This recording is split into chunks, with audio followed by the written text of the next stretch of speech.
sikhuluma ngento from poverty to riches. Now ngicela wena ophethe diary, you can take your diary ngaphambi kuba sigijime. Ngicela ubuke izinto eziwu-2 because I was doing a study ukuthi how can you change a poverty ongenzeka ukuthi uhlangabezana nayo in your life. Then sakhuluma kancane sathi you need to change your mindset. Ngicela siqale ngakho lokho ukuthi you need to change your mindset. And then now ke kusho ukuthi into okumele ishintshe kakhulu wena ophethe diary obhalayo. Wena obhala efonini ku right now kodwa ungathi ubhala efonini kanti usuhleli ku WhatsApp. Noma ku social media. I-right on diary ngoba uvele ukwazi ukubonakala ukuthi uyabhala ngempela kunokubhala efonini. Iyathemthana ifoni ngiyakutshela mina.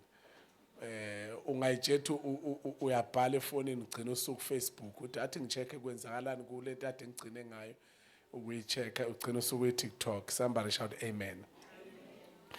All right, number 1, you need to change your mindset and you need to feed yourself with knowledge. Because abanye bethu abaningi bakwi poverty because of a lack of knowledge. And ungakhohlwa ukuthi sikhulume ngento yokuthi na yini uJesu ayifunayo noma kufisela yona. Masivala last Sunday. Then savala ngento yokuthi waba mpofu ukuze wena ungabi mpofu kodwa ube rich ngompofu bakhe. So kusho ukuthi uJesu akayifuni lento yokuthi uhlupheke. Now ke in knowledge will make you amen ukuba ukwazi ukuba ushifte i-mindset yakho cause i-mindset yakho ayishiftwa inoma yini kodwa ishiftwa i-knowledge. Somebody shout hallelujah. So ukuzicebisa kulwazi kwenza ukuba nengqondo yakhe ishintshe indlela ecabanga ngayo. Ngicela unibhora kancane ngalendlela engikhuluma ngayo nje. Amen. So you need to embrace a wealthy mentality than to have a poor mentality. Kufanele ukuthi embrace a wealthy mentality. Then you have to shift your perspective from seeing money as something to spend. Kufanele kushintshe nendlela obuka ngayo imali. Ungayiboni imali kuyinto yokuba isetshenziswe nje kuphela ukuyiqeda, uyisebenzisele ukuyiqeda. Angazi amen ngawuthola yini ngesikhathi sakhuluma lezi zinto. You have to change or to shift your perspective from seeing money as something to spend, and then when you shift that mentality, then you have to see it as a tool to be multiplied. Mawuyibona imali ufuneka kuwena ibe ithuluzi. Amen. Ngathi khona iTwitter iyancipha la ama-tops. Ngicela ngikhuphlela yona noma i-treble ama-tops. Amen. Now ungayibuki njengento yokuqedwa but ibuke njengethuluzi ongathi malifike esandleni sakho uthi how can I multiply this? Somebody shout hallelujah. And then again uma uke wafinyelela kwileyo mentality enjalo senibhorekile ayengibona izandla zabo bonke abangcwele abakhona ekseni namhlanje ngaphambi basamba abathi sibhoreke ngempela. Now uma uyishiftile imentality yakho ekutheni ubone imali ezi ithuluzi lokuba uyiqede kodwa ube uyibone njengethuluzi lokuba wenze njani uyimultiply, then you will have that thinking mentality ethi how can I afford this? how can I afford this, than to have a mentality that I can't afford this. Let me just put it again. Let me say it again. Ngamemezelo nomshado. Once washifta imentality yakho yokuba njalo mawubona imali into yokuqedwa nje ukusheshsha uyibhubhudle uyidle uyiqede. Kodwa mawubona imali ubone into ofuna ukuthi ubone ukuthi ngingayimultiply kanjani.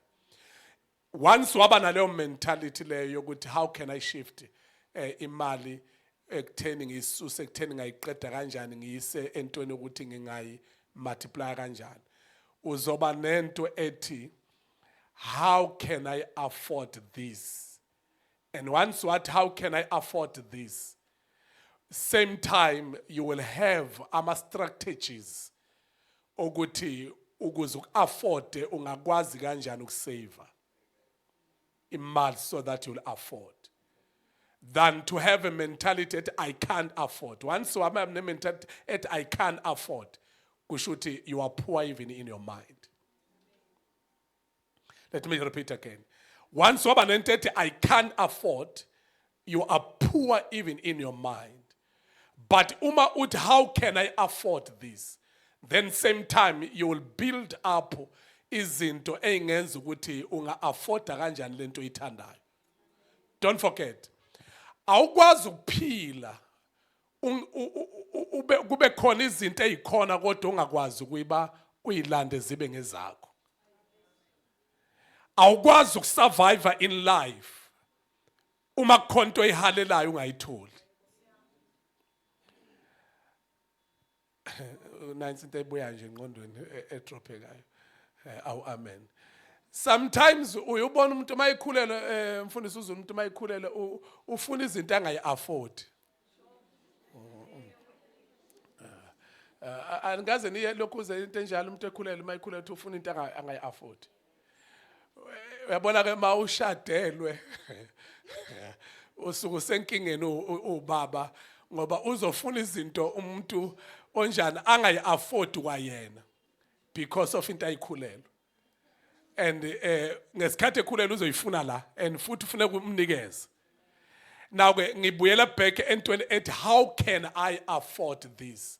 Into ethi how can I afford this is what how can you have to work hard in order for you to afford this. But kunomehluko ukuthi how can I afford nokuthi I can't afford. Once what I can't afford kusho ukuthi imentality yakho ithi wena uzalela ukuhlupheka. Ngiphinde futhi imentality yakho ithi wena uzalela ukwenza njani ukuhlupheka.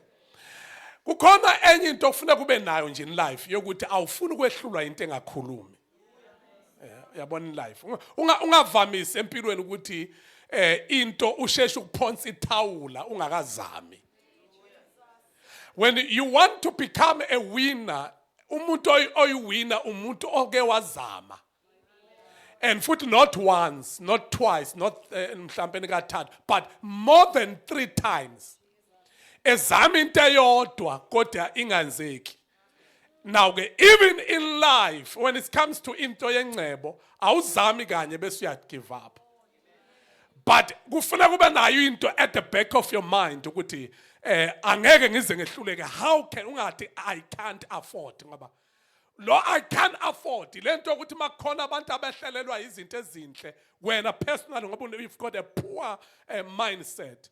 You will say they deserve it because it is yinto yabo not eyethu obani umntakabani into omntakabani. Yabona ngitshela sethu ukuthi phuma ke nakulomqondo ukuthi into enhle into omntakabani. Khuluma nosethu ukuthi phuma kulomqondo ngoba kukhona umuntu okholwayo oribashantayo ohabashikayo obrother bayanda ukhathile unamehla amakhulu ehem. Amen. Okhuluma izilimi enzima kabi.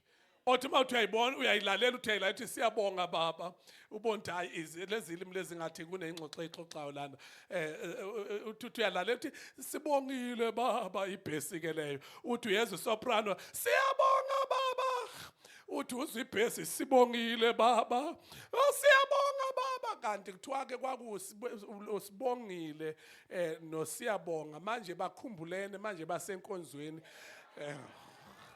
bamemezana khona la enkonzweni. Somebody shout hallelujah. Kungathi bayathandaza kanti bakhumbulene nje brothers lo ulokhe busy ethi siyabonga uthi sibongile baba ubiza usibongile. Usibongile ngapha siyabonga baba. Uyabona ukuthi lento somebody shout hallelujah. Somebody shout hallelujah. Somebody shout hallelujah. Noma ngakhuluma izilimi ezinzima ka but mentality ethi I can't afford iningi bazalwane. Abazalwane banayo mentality ethi makukhona into enhle ethi akusiye yami. Ifanele bona laba. Hayi thina. Phakamisa umshado athi awubakithi siyababongela. Awubakithi kufanele bona ukushada hayi thina. Yonke into enhle uyayixosha njalo. When sizobusisa imonto wena ifanele bona bakithi imonto ifanele bona hayi mina wena kusho ukuthi udeserve ukugibela amatekisi forever. Sengiyibuzela udeserve ukugibela amatekisi forever. Cela umbukele seduze wathi makhelane shintsha le mentality ethi I can't afford. Angazi amen ukhona yini. Mentality ethi I can't afford, mentality dangerous. If ever you make a friendship nomuntu ungaba senajwayele kulokuze I friendship umngani nomuntu othi I can't afford, hey uzoba senkingeni ngoba ngeke umshintshe ngisho ungamphi imali. Ngiyaphinda futhi uzoba senkingeni ngisho ungamphi imali. Ngeke umshintshe ngoba imentality yakhe ithi I can't afford. Uthi I can't afford noma sekubiza ukuthi mhlawumbe uhlele etafuleni kufuneka apay bill ahlule ukukhokha ibill ngoba une mentality ethi I can't afford usekhohli ukuthi ikhona ephaketheni. Umuntu one mentality ethi I can't afford ngisho ikhona uvele ayiphiki ikhona. Ngiyashumayela kodwa nje ngiyazizwa ngicela niyaphoreka ngibona izandla bathi siyaphoreka bishop. Somebody shout amen. Mthino sethu siphuma kwi poverty mentality. Oh God. Somebody shout hallelujah. Wangazi amen ukhona la ekhaya. Ngicela umbuko sethu uthi yini leno when you can't afford it. Uhleli ku one room. Mawubuka abantu beyakha wendlula ngomgwaqo useTexini uthe bakithi ingane zabantu. Ziyajabula ingane zabantu. Yo ayisey inhle Nkosi yami. Ayisey inhle cha ayi abantu bangazi bayikhapha imali ngamafoshola. Abayikho indawo ngamafoshola. Inkinga abashintsha mindset yabo. Angazi amen ukhona like I'm just said to sabayikho indawo ngamafoshola. Izindle ezinkulu zakhiwa ngabantu abanemali. But izindle ezinkulu zakhiwa ngabantu abanemali abarishe engqondweni. Just said to ukuthi ashintsha le mentality yokuba poor. Nkosi yami angizame nje ukudla khona lokho khona ngoba imali umuntu akakwazi ukuhlangahlanganisa awubakithi waligcina nini umuntu iqanda Nkosi yami awasabiza amaqanda uze na ufake lokhuzana istatus somuntu ephethe isibhame phelezela umuntu ephethe i30 yamaqanda uthi ngendlela abiza ngayo amaqanda sekuze kudinga ukuthi ugadwe mayowathenga usuyabona ukuthi nawe ayingeke afford nebodyguard ngizoyikhokhela kanjani ezongigada ngithenga amaqanda kwamali yamaqanda ayikho awukodwa umuntu shintsha zama ukushintsha le mentality poor egcwele poverty. Ulayo usathane nje ukuthi ngalokho enginakho ngiyothenga khona lokho engikhalelayo. Angazi ukuthi kuzokwenzakalani kusasa ngalokho kufanele ngikwenze kusasa but ake ngibe kwi stage la khona ngithenga lento engiyifunayo ngalokho khona bese ngithemba uNkulunkulu ngokwakusasa. Uyazi ukuthi abantu abangesiZulu umuntu yini ungoqo uyambona ungoqo umuntu ongakhiphi ongaphumi ngisho isent kuyena. Akhona umunye baba waye lokhuze enikela njalo kodwa ukunikela kwakhe wayenganikeli wayenikela kodwa enganikeli wenikela kodwa enganikeli. Ngagcina yabona ukuthi akanikeli lo baba lo kodwa ngathi uyanikela kodwa akanikeli wayenemali kodwa enganikeli. My supporter thina njengeyingceke sasibizwa ngeyingceke ungathi ngakufuna ukuba ingceke nje kuleli abandle ngangilona. Awu amen sasibizwa ngeyingceke. Manje ke my supporter njengeyingceke kusho ukuthi babe sibona njengabantu nje Nkosi yami abadinga ukudatshukelwa uyabona nje abadinga ukuhleshulelwa lokho kuhleshulwayo banikezelwe uyabo awu amen. babe sibuka kanjalo mindset yabo ne teaching yabo ukuthi inceke into yokunyathelwa awu amen kwenziwe yabona nje inceke angiyifuni inceke awu amen ingakho namhlanje inceke nje angizwani nenceke ngoba inceke into yokunyathela udometi into yokuthintithela khona icathulo ingasho lutho awu amen uba inceke uyithintithe icathulo inceke angiyifuni inceke. But lababa lo ngiya entweni ethi ungangibizi ngenceko ngiya kulento ethi awu amen kule baba lo waye uyazi mfundisi uZulu kwakuthi lapho uthotha uzokubiza azokushumayelisa kwi-branch yakhe mayise kunikeza imali ayingadluli 150 lapho kwakuseyisheke Nkosi yami angazi ukuthi avela sign icheck akunikeza icheck lapho usajabula uthi hey laza unikeza icheck kwakusey check ayisekho awu amen ama check awasekho ulibamba uthi uyafika hawu 150 wazi wahamba enkosini angiyazi imali yakhe endlula 150 angiyazi lo muntu ngikhuluma ngomuntu owayekade enelokhuzana ena company eyayenza imali eningabi icompany kodwa uyabona umuntu owakhe ingcebo ngezikhwepha zakhe akayikhiphi imali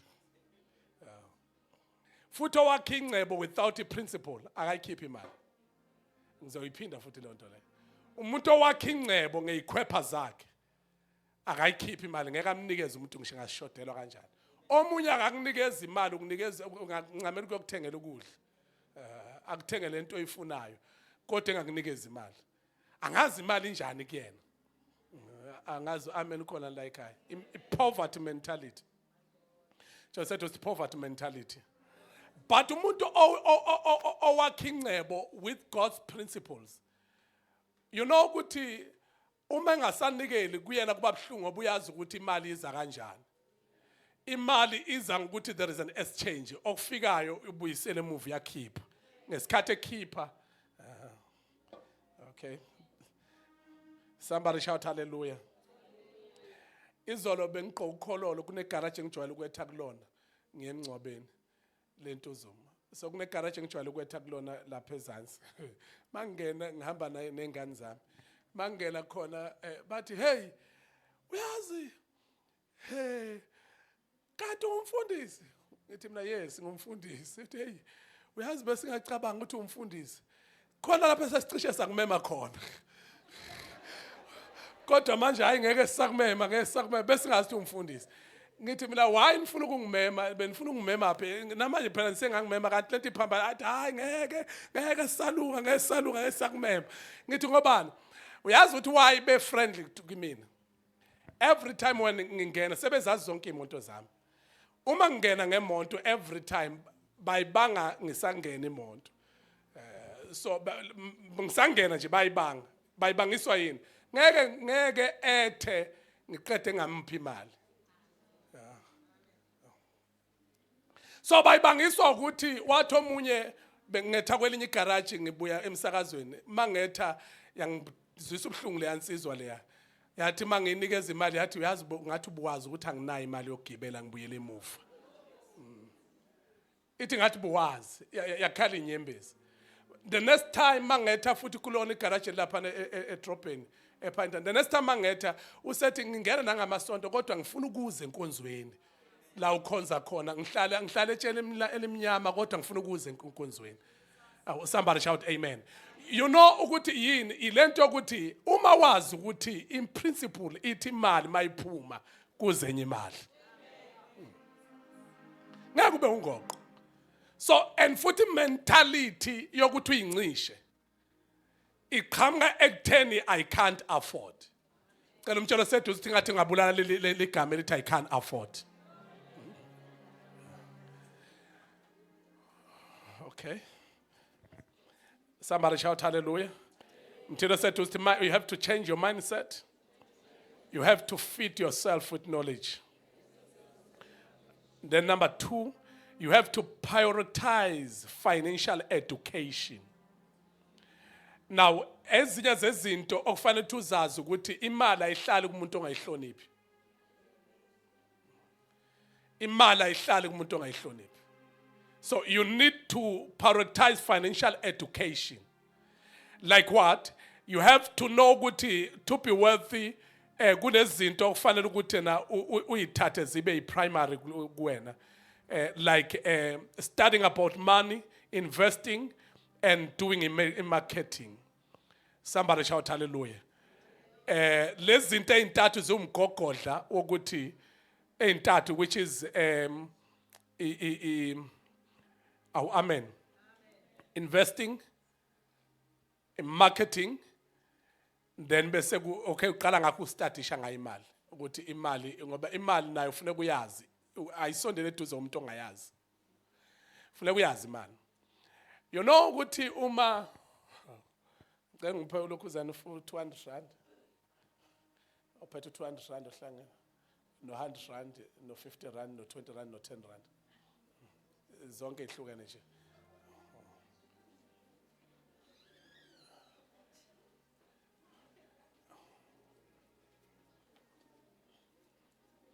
50 rand sukhona engasawule 250 ophe 250 thank you 200 rand sukhona u20 no 10 usukhona kusho 200 nangu 100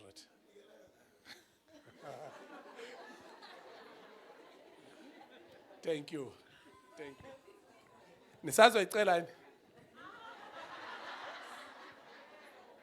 nisazoyicela oyicela ngibona isandla ukuthi usazoyicela back oh all right hayi shooting ngizawuyibuyisela baba icela you know ukuthi imali one education about money yabona ukuthi imali hleli inekhanda ngala nangala awuyibeki imali kanje but imali you have to ukuthi uyibeke ngendlela yakhona amakhanda alandelana angithi ngesikhathi uthatha isikhathi uyinaka kusho ukuthi wena uyayithanda ke nawe imali ukuthi ube nayo hayi kuyithanda love of money lengangikhuluma ngayo but ukuthi ube nayo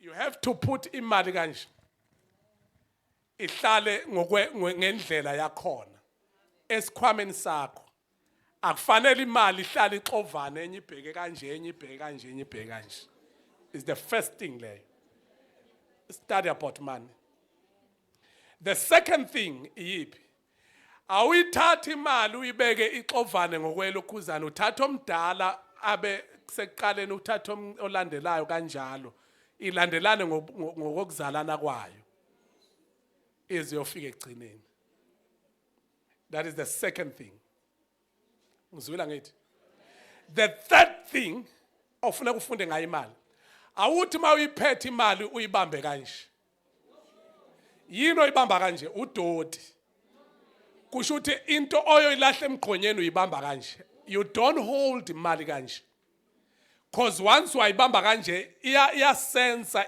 kwi spiritual realm ithi lo muntu akangifuni indlela ngibamba ngayo awuyibambi kanje imali but imali mawuyiphethe make sure ukuthi uyayiayina uyiqondise njalo ingahlali imali the fourth thing is you don't take imali makuthiwa uyonikela i-altar uhlonipha njengoba uhlonipha yona imali awuyithatha imali uyonikela ngayo uyithatha uyiphethe kanje yini owenza kanje kanje ngoba ngizwe yini owenza kanje thank you but ma uyonikela ngayo imali wenze njani uyibamba uyivule and then imali ufike wenze njani you don't throw it awiphonsi but imali wenze njani uyibeka kahle cause uthini ngikhipha ngokwesidingo kodwa hayi ngoba kade ngixoxa ukhona umuntu othi ngiyakuza bishop ngikhipha ngokwesidingo ukuthi uyongilanda into engiyifunayo kodwa hayi ngoba ngixoxa esikhwameni sami okay ngeke ngisakhuluma ngalokho kunye about giving into the altar or service. Mawazi kahle into yemali. You don't angithi ihlele ngokwelokhuzana ngokwamakhanda ayo angithi. Ihlele ngokwani? Kodwa bakithi ngokwani? Ngokwamakhanda ayo. Ini yona? Ihlele ngokwani? Ini yona? Ihlele ngokwani? Ini yona? Changing the mentality of being poor to be rich. Uphethe imali kanje. Makuthiwa nikela awukhipha omncane. You have to learn ukuthi esikhwameni ukhipha imali enkulu okwendlula yonke imali. Lenkulu oyikhiphayo uyikhiphiswa yini lenkulu okwendlula yonke imali? Uyikhiphiswa ukuthi wena awusiyi umuntu wezinto ezincane. Umuntu wezinto enjani ezinkulu. And imali oyikhiphayo kwi-altar ireflector into your life. When somebody look at you outside the church, ukubuka ngokwemali oyisa kwi-altar. Sometimes uthothi khona ufuna ukuyenza enhle kuwena, but because of ukuthi wena umuntu okanje, ngisho ngacabanga umcabango uzocabanga ufinyelele kwi-level ka-10 rand. Noma efisa ukwenzela something uzokwenzela according to into ohlala uyikhipha uyeka lenkulu. Kusho ukuthi wena usiyi umuntu wento ezinkulu, umuntu wento ezincane. Bawuphethe isikhwama la? Esemali.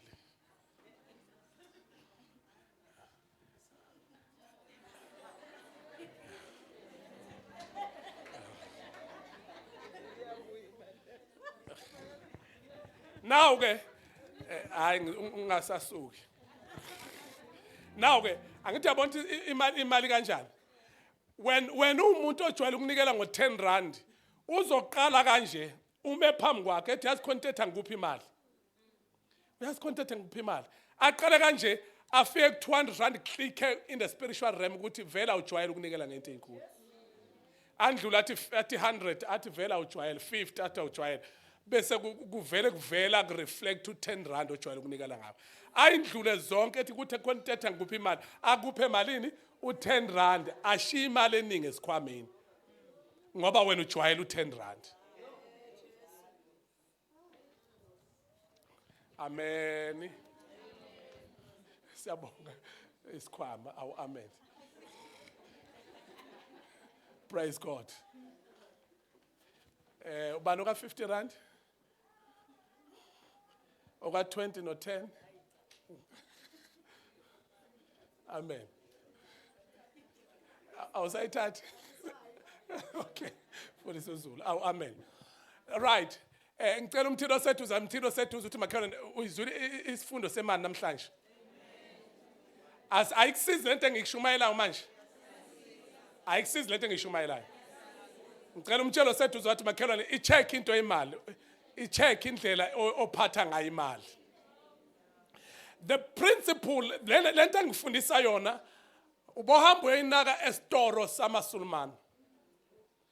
Ma uthenga khona. Ngicela unake makuthi unake from namhlanje. Ma uthenga khona. ISulumane will do this. Kufundisa staff abantu bakithi abashayithile. Bafundiswa ngoba kusuke ngasiwona ashayithini kodwa istaff sakithi. Uma uyibeka imali usukhokha kwithini uyibeka kephi esandleni.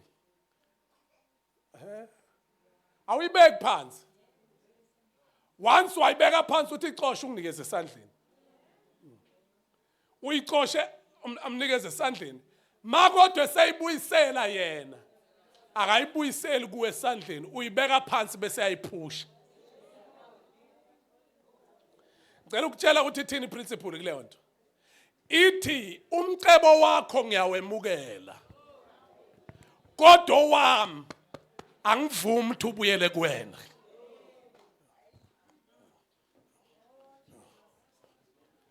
Kodwa umuntu othi ngiyakuzwa bishop othi ngiyakuzwa. You have to be educated about money. Because uma unga-educated wangayinaki imali uzohlala uthi awunamali kanti inkinga wena indlela oyiphatha ngayo. Cela umtshelo sethu sishintsha-ke namhlanje indlela ophatha ngayo imali. Mawuzonikela lapha musuphosa, musufika nento egoqiwe, iqaqa. Need to be educated. Somebody shout hallelujah. Then number 3, avoid lifestyle inflection. Avoid into ye lifestyle. Ungahambi ngokuthi kwenzakalana, hamba ngokuthi ufunani. Ngoba na lifestyle lena we competition like edale kungazithi kwenze njani igcina kwenza kube ngazuthi uyayifuna into kanti awuyifuni ukuthi ube ucompete nabantu ongazithi ucompete nabo makwenze njani. As your income increase, resista ukuba ube nexhala lokuspenda more. Abanye they spend more than what they've get. Uthoti lokho abakutholile ngenxa ye lifestyle use increase yonke into yazi yaba above salary yakhe. Keep your living expenses lower and invest into different places. Ungazama ukuphusha i-lifestyle. Make sure ukuthi uphila ngokwelevel okuyona. Phila ngokwelevel okuyona. Ungazama ukufuna ukufana nabanye abantu kanti akwakafiki. Twa yini shonini legama lesingisi peer bani? Shonini phela kakhulu yini? Khona lokho ke yes. Awu amen. Ngicela umtshelo sethu ukuthi makhelwane ungalokothi nje ubanjwe ngaba lo peer pressure leyo. Awu amen. Ingakulokothi kubambe. Ngenxa uthi awubakithi sekuthiwa khona i 48 inch ye frontal. Angazi noma ikhona into enjalo. 48 inch niyibonile 48 inch. Hawu ngeke phela bafowethu ungabi nayo. Usufuna ukuba nayo ngoba uyibona igqoko ngumuntu othile. This is my iPhone i13 ngabe nje sekuphela icontract ngathi angeke ngize ngilokhu ngibuyele ngo-upgrade akuthiwa ngcono uthatha i-17 ngithi for what ngoba le isasebenza kahle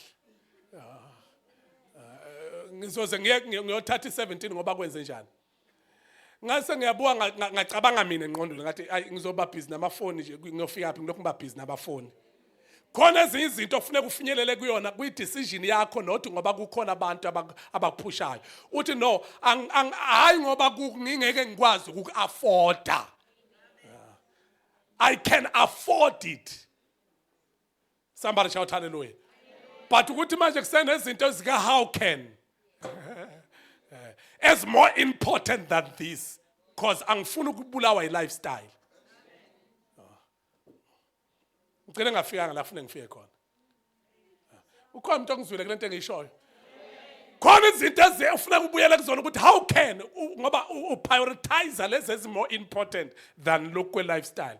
Yabona phela lifestyle iphone 17 abantu bakushaya izandla kodwa wena mhla sekudidathwa ukhala inyembezi ngoba khona into ongayenzanga abade ufuna kuyenze wagijimela into ethile.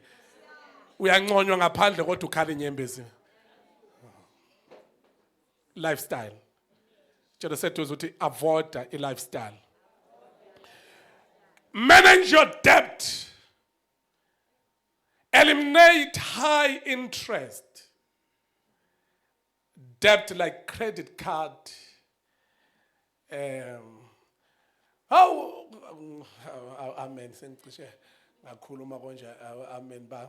Amen. Praise God. Into enganasidingo usufuna ukweneta wena. Usufuna ukweneta nje. Ukweneta kuqala ngento encane, iqaphela into yokweneta ngento encane. Waqala ukweneta usweet esikoleni.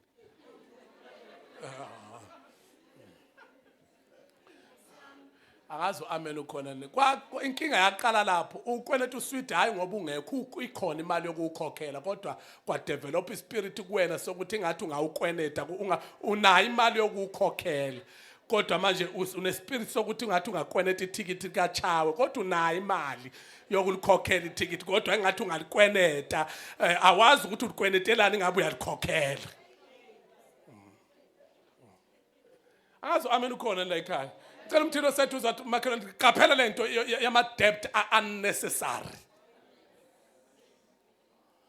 You know ukuthi ungahambi sis, ungahambi hlala phansi. Ungahambi. Uyophuza amanzi. Oh, amen. Hlala phansi. Ungahambi sis, ungahambi. Amen.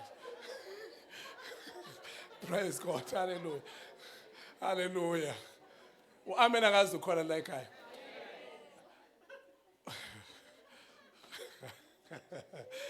Amen. Praise God. Cela umthelo seduze uthi balekele unnecessary debt. Abanye mangathiwa uchecka ibank statement sabo, you'll find out ukuthi banezinto eziwu10 ezifanayo. Ama-funeral cover awu6 adeductayo from kwi-bank statement sakhe, kwi-salary yakhe.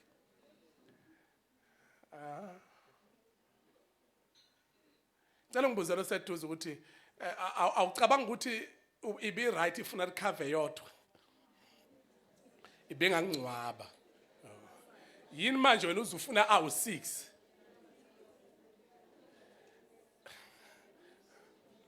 Mhlawumbe umama Mkhize noma Mngwenya bahlekelwa ngaleso sehlo njengothisha.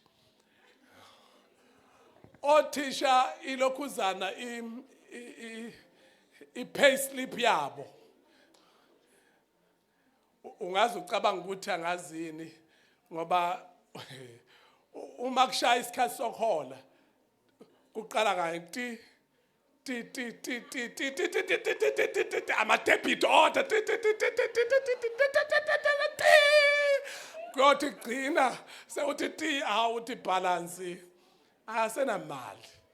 Uthi uyachecka ziningi izinto angayidingi uma usuchecka kahle kulento elokhu idonsa ngoba ongangendlula iJesu okufika nje ezopresent esikoleni uyathatha, ofika uzopresent esikoleni uyathatha, ofika uyathatha akanqabi lutho. Nginamanga ngiqinisile anginawo amanga. Mawusuthi uyachecka umuntu usecwile ikweletini uswela phakathi kwalapho usenelona ayithathile ngoba akasakwazi, phakathi kwalapho usekephi inkinga wahluleka wenza njani ukuyidisciplina ukwenza izikwenete ezi unnecessary. Cela umtshela sethu ukuthi ngeke ukhishe uNkulunkulu ikhiphe wena. Khuluma nosethu ukuthi ngeke ukhishe uNkulunkulu zikhiphe wena. Amen. Khuluma nosethu ukuthi zikhiphe wena makhelwane ngeke ukhishwe uNkulunkulu le ikwenetu ngwena. Owawulokhu uthi ndlula ngapha nengubo naye enye wayithatha ngo-2021 ihleli pheka wardrobe akazulale ngayo kodwa usaphinda usakweneta enye ingubo uzoyenzani? Ufuna nje ingubo. Makuvakasha ihlobo leyana epheka wardrobe yalala ba njobe isahleni nje lamabhodo aka home show silangazi upheke ngawo alokhu ahlala lapha apheka nini ahlobisile. Oh amen ahlobisile. Ngicela ngibukele sethuza ukuthi makhelwane kunjani kodwa usubhorekile.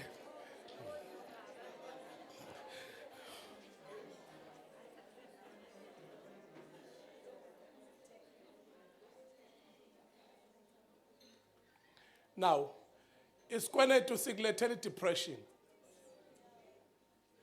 Isikwenetu sikulethela depression and akukhonzeki kahle unesikwenetu. Let me say this, la isontweni nje ngingabikho umuntu oboleka imali omunye umuntu. Ngiyacela la isontweni ngingabikho nje umuntu oboleka imali omunye umuntu. Please, ngiyaphinda ngamemezela umshado. Ngingabikho umuntu oboleka imali komunye umuntu la isontweni mawufuna ukuthi sigcine ikholwa lingabe liseze enkonzweni ukubolekisana ngayimali. Ngoba awucabange ngikuboleka imali yami awusayikhokhi uphakamisa izandla la uyakhala kodwa imali yami awuyikhokhile.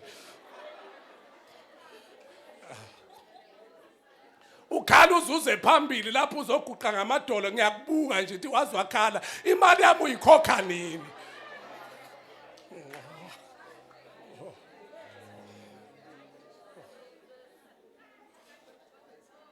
Sanibonani. Cela umtshelo seduze ukuthi makhelwane sikhona amaketango njalo esiwaqaqayo njalo. Khona amaketango esiwaqaqayo. You know ukuthi ngesikhathi ubolekisa uyazi ukuthi lo omboleka imali ufika aqale thathi ngizokukhokhela alokhethi ngizokukhokhela vele imkhuba wakhe nangesikhathi engakakholwa wayenje vele wayithatha imali zabantu engayibuyiseni nala ngaphakathi usefika uthatha imali yamuntu angasayibuyiseni ngizokukhokhela uyothi esuke engabeseze enkonzweni kanti waxoshwa ukuthi akasakwazi ukukhokhela wena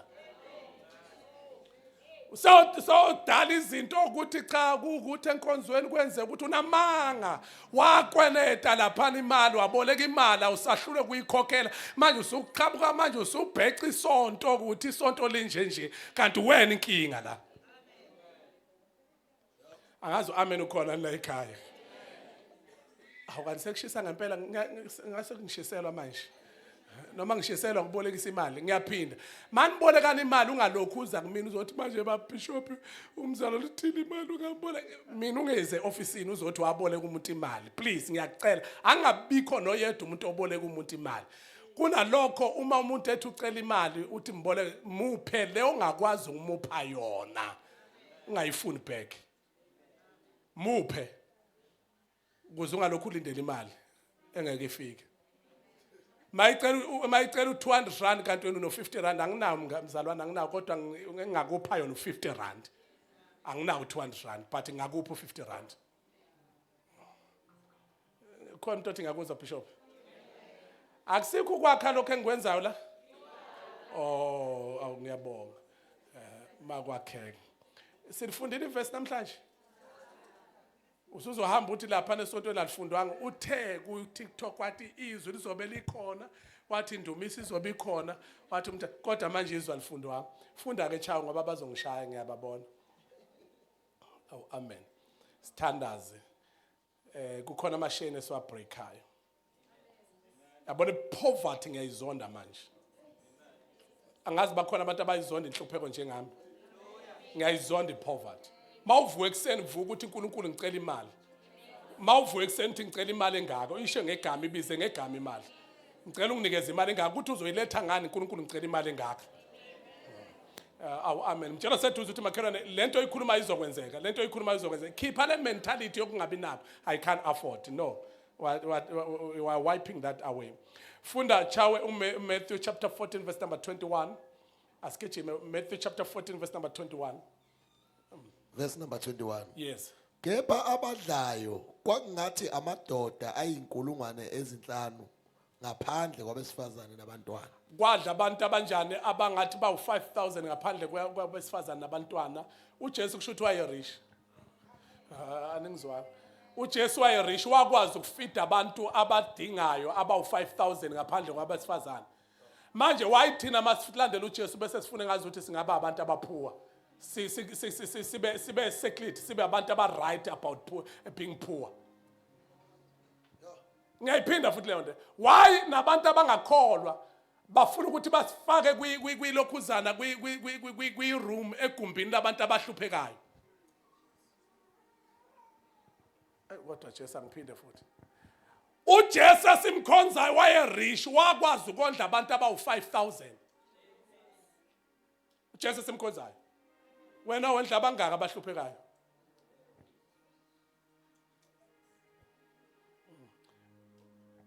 usabika namanje ukuthi nawe ngathi impupha yikho awu amen vela yikho ngempela inkinga ilokhuzana ingqondo sishintsha yona ke manje siyayikhenika ngicela umtshelo sethu ukuthi makhelwane uJesu wayerish umtshelo sethu ukuthi uJesu wayerish Matthew chapter number 17 verse number 27 17 verse number 27 so thandaza 17 verse 27 verse number 27 yebo kodwa ke ukuba singabakhubekisi yana elwandle uphonse udomo nangu lapha uSARS ufuna intela uSARS umile uthe Jesu wona yayikhokha intela sicela intela wayesethu uJesu ukuze ningabakhubekisi ngoba uSARS akakhutshekiswa mawumkhubekisi ufika qathatha amen mayekakhubeka nje uSARS ufike senzima kabi ngama truck ezoqoqa kwasani uthi uJesu esingaze siqoqelwe amabhayibheli nathi siqoqelwe yonke into esisebenza ngayo bafuna intela yabo wayesethini uJesu yana elwandle yabo uphonse udobo ehe ubambe inhlanzi ephuma kuqala yebo uthi ukuba uyivule umlomo uza kufumana imali yithathe ubanike usithelele mina nawe uJesu wayekwazi ukulanda imali nala ingekho khona imentality ofuna kube nayo ufuna ukwazi ukulanda imali nala ingekho khona uyilanda nasayitheni zakho uyilande ngisho nasayitheni zakho ngithi mina uyilande nasayitheni zakho aningizwa ngithi mina ilande nasayitheni zakho imali ungene kuma deals okwaziwayo ukuthi atholwa ngabantu abathile ungene ungagwazanga ukuthi ungene nenkazimulo kaSimakade mawufika bese kukhahlelwa kwasani kuthiwa engathithi ideserve yilo nangumuntu ofuneka atholele kuthiwa manje asihlanganisanga nje akalethanga ukuthi nokuthi kuthiwa hayi noma engasakulethanga mnikezeni kade vele nilokhu nidla amatshontsho hlukana naleli leke nelendlule kwendlule ngegrace ube ngaphezulu tshela seduze ukuthi makhela ilande nalapho khona engekho khona Doctor nephuthi makhelana uJesu mayilanda nala ingekho khona na ungayilanda lapha phela uthe mina ngenze okukhulu kakhulu la emhlabeni ngavusa uLazarus ngangondla laba abawu5000 ngavula imphuputhe oBhartimeyu amehlo wayesethi kodwa nina niyakwenza ongaphezulu kwalokho engikwenzileyo uma uJesu athumela uPeter wayolanda imali enhlanzini nawe hamba olanda imali la engalanda musukuba nalento ethi akodwa Nkosi yami ngeke ngikwazi ukuyolwandle imali ilandwa nasolwandle la ingahlali khona angizwanga ngiyaphinda futhi ilandwa nasolwandle la ingahlali khona wena unenkinga uthi manje sacela ubuza ucalculate ukuthi masiyilanda soyilanda ibe njani ke mayi kanje no hamba nala ingahlali khona wena mawuphuma kodwa phuma nayo ungaphuma ungaphethe lutho uIsrael wafika ngaphethe lutho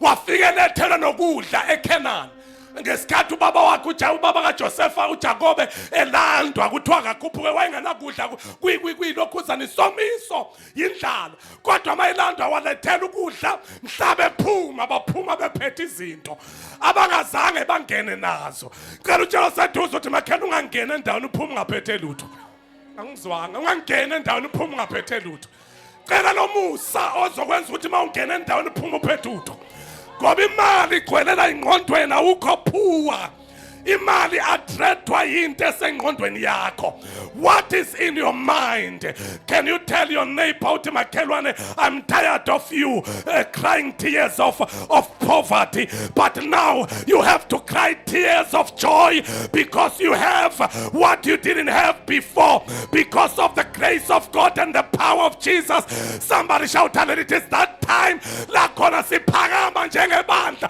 sithi asibelongi kwi-poverty kodwa sibelonga ukuthi sibe nakho and sizoba nakho ngenkani sithi sithanda noma singathanda ngizwe umkhathi uzoyidedela imali ekade yavalwa ngizwe umkhathi uzoyidedela imali yakho you know what bazalwane sesiyathandaza you know what kunabantu othi kade asebenza kodwa kusebenzeni kwakhe kunezimali ezatholwa ngabanye nakangayithola housing bani yazazi lezimali nenisebenza mina akaze ngazana housing mina somebody shout hallelujah housing no bani lezo imali dodwana ziyavalele kanti kunezinto zakini ezivalile kuvala into zakini yonke into yakho mawusuthi siba right kuvela ingabi right wena wahluke phakathi kwabanye bathi thina ingenile imali wena uyacheck ibank account ayingenanga I've come ukuba sizolwa naleyo nto ngoba kungenzeka ukuthi sivaleke ingqondo yakho uthi vele ekhaya thina siphumelela kanzima forget about ukuphumelela kanzima sekuyisikhathi sokuphakama uthi wesathana yonke into ozama ukuyenza namhlanje ngizoqaqa izonke ibopho zengcebo wabamba ingcebo yami enough is enough enough is enough enough is enough somebody shout enough is enough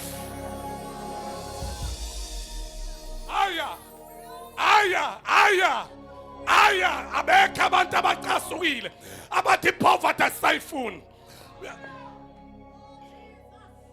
when we say this year God is a God of a divine help, sasikhuluma into ethi when we say our God is a God of a divine help, sasikhuluma into ethi isimo sizobe singavumi kodwa yena uzofika be umsizi wakho. Uyabona ke manje leso sikhathi la khona ubona khona umnotho ushona phansi kodwa baka Jehova abakentabeni yaseSiyoni abantu ababizwa ngegama lika Jehova ophilayo, they shall survive, they shall flourish. Somebody shout hallelujah, because uJehova ngeke avume ukuthi wena uhlale kuyipoverty. What do you know? That our God is rich. Hey, bazalwana uNkulunkulu wethu rich, bazalwana uNkulunkulu wethu rich, uNkulunkulu wethu rich, uJesu wethu rich. 8 minutes left. Bamba 8 minutes left. Bamba. Now, enye izinto hlale phansi kancane, enye izinto ofuna kuyinake nansi le ethi uJesu sele 8 minutes siyathandaza manje. Enye into ofuna kuyibambile ukuthi uJesu himself, he was rich. He was rich, bazalwane. uJesu, he was rich.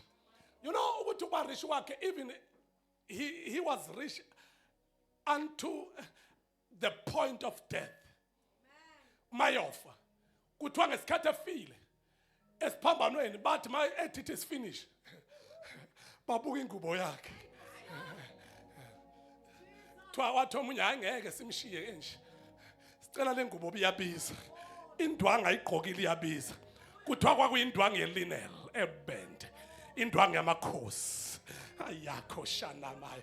And le ndwanga ngisho ukuthi yayibiza kwakuyindwanga yelinel kuthiwa bayithatha wayisetha omunye I can't afford ukuyithatha yonke le ngubo, but abanye ahlephulelane ngayo. Omunye wathatha upeace wathi ephethe upeace wathi ngiphethe ingcebo, nomunye ephethe upeace wathi ngiphethe ingcebo, wathi ngiphethe upeace wathi ngiphethe ingcebo, waphethe upeace wathi ngiphethe ingcebo, nalo phethe upeace wathi ngiphethe ingcebo. Somebody shout hallelujah. Somebody shout hallelujah. Kizwa abantu namhlanje abathi enough is enough. I shall not lack anymore because Jesus did it for me on the cross 3,000 years ago. Lo Jesu akwenza ekwenzela mina. Somebody shout hallelujah. Shout hallelujah. Shout hallelujah. Shout hallelujah. Shout hallelujah. Shout hallelujah. Shout hallelujah. Fundisa uZulu zozothandaza manje. Amakhoshana maya. Ngicela umthindo seduze, ngicela umthindo seduze uthi makhelwane siyaphuma manje. Siyolanda imali la ingahlali khona. Siyolanda imali la ingahlali khona. Ngicela seduze uthi la ingahlali khona we shall be rich. La ingahlali khona siyoyilanda by power and by force. Let's look at this. Let's look at this. Lamadota, oh God.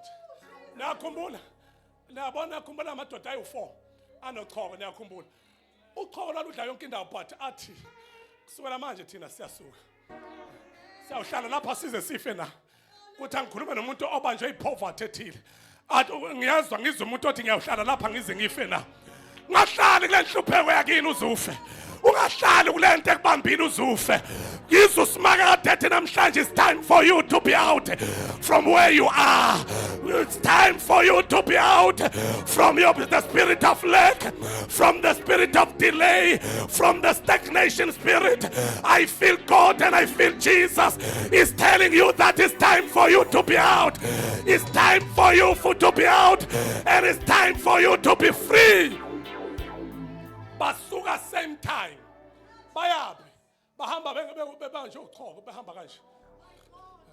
Si weak. I want to ask. Si weak. Kodwa ingqondo ayikho weak. Si weak emzimbeni. Kodwa ingqondo ayikho weak. Angazi ngathandaza nomuntu othi ngi weak khona isathana ungishayile. My current position, I'm weak physical. But my mind namhlanje mangiphuma la ingqondo yami ithi sengigcwele. Kodwa umzimba uthi isimo sami lesengisona namanje asikakashintshi. Kodwa ngizwe umuntu othi siza ngiyawushintsha ngengqondo. Ingqondo yami isishintshile. La ngikhona ngiyaphuma.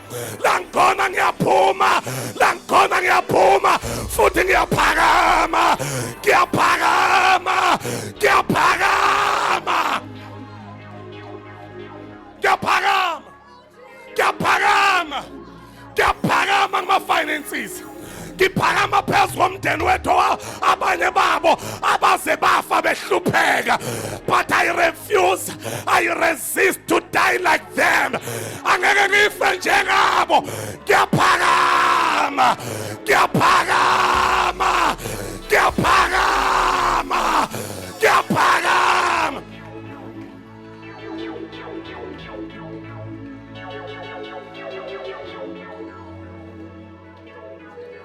Kodwa into engayazi ukuthi wenzakalani kule madoda awu4. Sigcine ngafikwanga kuyena sesathandaza noma ngasahlala ngaphansi. Sesathandaza. Kuthiwa la madoda awu4 athebe kunyawo week. Kodwa ingqondo ingekho week. Ingqondo yaconnecta nezulu. Yaconnecta nowayidalayo. Yaconnecta noGOD umabhozi kutana. Yaconnecta noZimu. Yaconnecta nenkakaramba. Yaconnecta nalo wayekhona umhlaba ungakasekelwa. Wafunda ingqondo uNkulunkulu esezulwini. Wathi hayi laba bantu baqinisile kulento abayifunayo. Wayesethi singenze njani kwathi washiya amazulu. Washiya amazulu wehla. Kuthiwa washiya amazulu wehla. Wathi mayifika kubona bewu4 beweek benjalo chawe. Waeda inyathelo. Kwaba inyathelo thousands and thousands. Kuze abantu abawu4 impu yama-Aram yacabanga ukuthi kuzimpi enkulu abangangaze balwa nayo bezwe umsindo nje bathuswa umsindo kanti bathuswa umsindo abantu abawu4 abaweak kodwa bangekho weak engqondweni. I declare and I declare sengathi ungathusa izitha zakho because of your mentality, because of your mindset that has shifted. Ngizwa abantu namhlanje sothandaza. Kuthiwa babaleka bashiya ukudla incebo nayo yonke into bangaphuma nalutho bangathatha lutho badla phansi. Kuthi uqhoko lwaliphela ngokudla okuthile. Abantu ababe nalokho kudla izitha laba ababheke kuzona. Kuthiwa bathi mabefika yizwa ke lento ade siyishumela ekuqaleni. Kuthiwa mabefika amatende netende belinezinto zakhona. Kuthiwa bafika bangena etendeni lokuqala itende lokuqala abalifuna yitende nokudla. Bangagijimela igolide nesiliva kodwa bagijimela itende nokudla. Ngiyangazi ngikhuluma nobani la ngoba ku dangerous ukuphatha isiliva kanti ukudla udlanga. Ku dangerous ukuyothatha igolide kanti awudlanga. Kuthiwa bathatha ukudla badla kanti lokhu kudla bakudla kuqeda uqhoko. Kunzima ukuphatha imali kanti unoqhoko.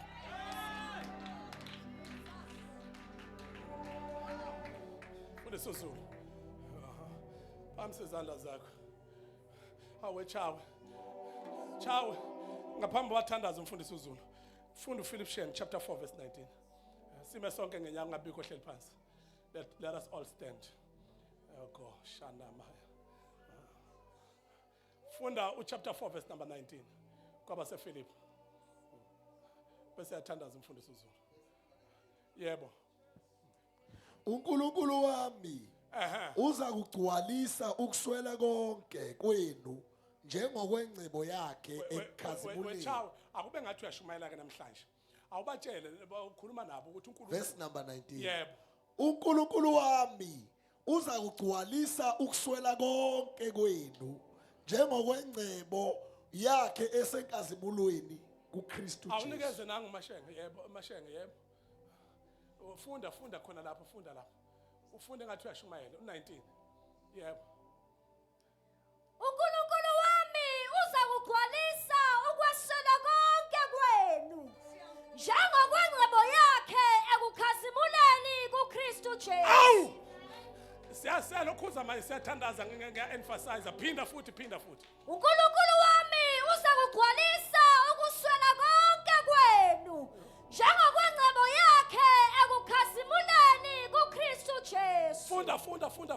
uNkulunkulu wami Waza. uzakugcwalisa Wena. ukwesela konke kwenu njengokwengcebo yakhe ekukhazimuleni Funda. Mnikeza funda. Yebo. Engathi uyashumayela funda. uNkulunkulu wami uzawugcwalisa ukuswela konke kwenu Memeza. njengokwengcebo yakhe ekukhazimuleni uKristu Jesu. Funda. Nikeza funda. Yebo. uNkulunkulu wami uyakugcwalisa ukuswela konke kwenu Yofaka istatus ke manje. njengokwengcebo yakhe ekukhazimuleni kukaKristu Jesu. Mawuphuma lapho uyofaka istatus ukuthi konke ukweswelwa kami funda. uNkulunkulu wami uzakugcwalisa ukweswela konke kwenu Konke ukweswela kwenu uzakugcwalisa uNkulunkulu. Yebo. njengokwengcebo yakhe Agcwalise njengokwengcebo yakhe akazugcwalisa njengokweswela kwe kodwa ukweswelwa kuzogcwaliswa ngokwengcebo. Mnikeze funda. Yebo. Funda. uNkulunkulu wami uzogcwalisa ukwesela konke kwenu Phamisa izandla zakho siyathandaza manje yebo. njengengcebo yakhe ekukhazimuleni Awufunde ngathi kuKristu. uyashumayela ke sesiyathandaza umfundisi uZulu. uNkulunkulu wami uyakugcwalisa ukwesela Usiyathandaza konke kwenu. umfundisi uZulu manje. Jesus. Funda chawe funda. Chawe vula. Funda. uNkulunkulu wami uyagcwalisa ukwesela konke kwenu Awukodwa Jesu. njengokwengcebo yakhe ekukhazimuleni kuKristu. Uchapter 4 verse number 19 lona funda. uNkulunkulu wami uyagcwalisa konke Yincwadi yabaseFilipi lefunda. njengengcebo yakhe ekukhazimuleni Mawuphuma kuKristu. lapha hamba declare funda. uNkulunkulu wami uyagcwalisa Angazi ushoda ngani kodwa funda. ngenqebo yakhe ekukhazimuleni kuKristu Jesu. Yonke lento oshoda ngayo ingcebeni yakhe. Engcebeni yakhe ikhona funda. uNkulunkulu wami uyagcwalisa ukwesela konke. Yena uNkulunkulu uyagcwalisa uyofika. Yebo njengengcebo yakhe. Ekukhazimuleni kuKristu Jesu. Lefihlwe kuKristu Jesu. Hallelujah. Funda. uNkulunkulu wami. But my God will supply all your needs according to his riches in glory. Kodwa uNkulunkulu wami uyagcwalisa. My God shall supply all your needs according to his riches and glory. Say it again. But my God, my personal God shall supply. Oh, he shall surely supply. Oh, he shall surely supply all my needs according to his riches and glory. Lift up your hands. Sanimanda kosha. Ilima ayakosha diande. Zatakapaya oriataya. Elianta dakota sulia. Eliapaya oriata sulia. Zimanta alia hayeyaha. But my God shall supply all my needs, all my budget, all my debt, everything that concerns me. Oh, he shall surely supply all my needs, not according to the standards of the world. Not according to the standards of the economy. But according to his riches and glory. According to his riches and glory.